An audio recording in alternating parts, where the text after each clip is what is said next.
Hello po. So guys, dumating na yung ating in-order na Hot 40 Pro na Infinix. So ito yung pinagmamalak nila na kamukha ng iPhone 15. May 256 memory, no? Then 16 GB RAM, 8 plus 8 GB RAM, no? Tapos yung kanyang software yung Helio G99.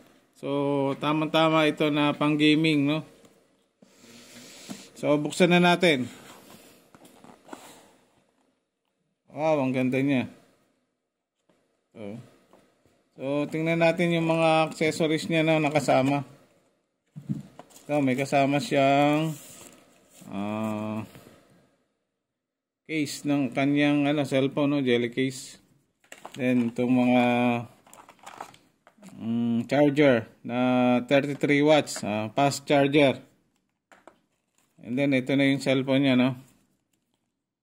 Ito yung Helio G99 na X-Boost Gaming Engine. Yan. So, tingnan nyo naman yung kanyang may tatlong siyang camera. Ang lalaki, no? 10 times ang nito.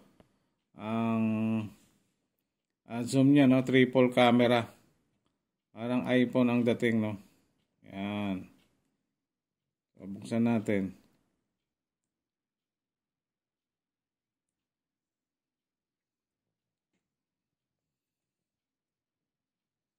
So guys, ito pala, no, pinakabitan ko na ng ng tempered glass para kasi gagamitin to ng aking bunso. Wow, galing, ganda.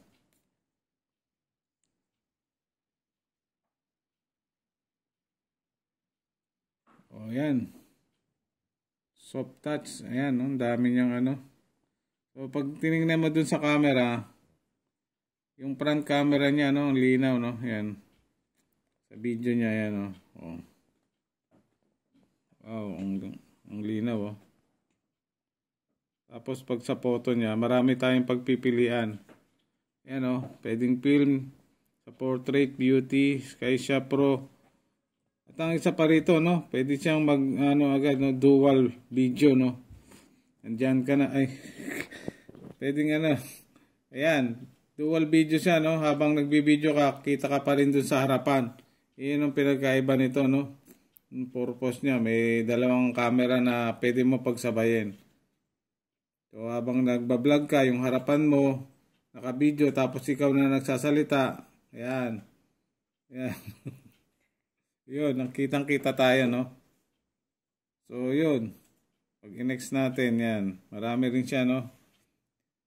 Pwede rin super night, yan. Sa photo, yan, marami rin tayo, no? Pwedeng, meron tayong super macro, tsaka macro pa, no? Yun yung niya. Tapos may time-lapse din to, no? So, napakaganda ng cellphone na to sa halagang affordable para sa lahat. And then ang pa nito, no, napakataas nung kanyang megapixel sa front camera. And then yung memory niya, no, ayan, no, naka 256 gigabytes na siya, no, 16 GB RAM yung kanyang memory. So ang bilis nito, kabing-kabi ito sa gaming, no. Tapos ang niya, ayan, pag tinignan nyo ang kanyang operating system ay Android 13 na siya. And then yung processor niya MediaTek Helio G99. Tsaka yung display niya, no, 6.78 inch na 122 Hz FHD plus punch hole display, no. So malapad na talaga yung display niya, no. Yan.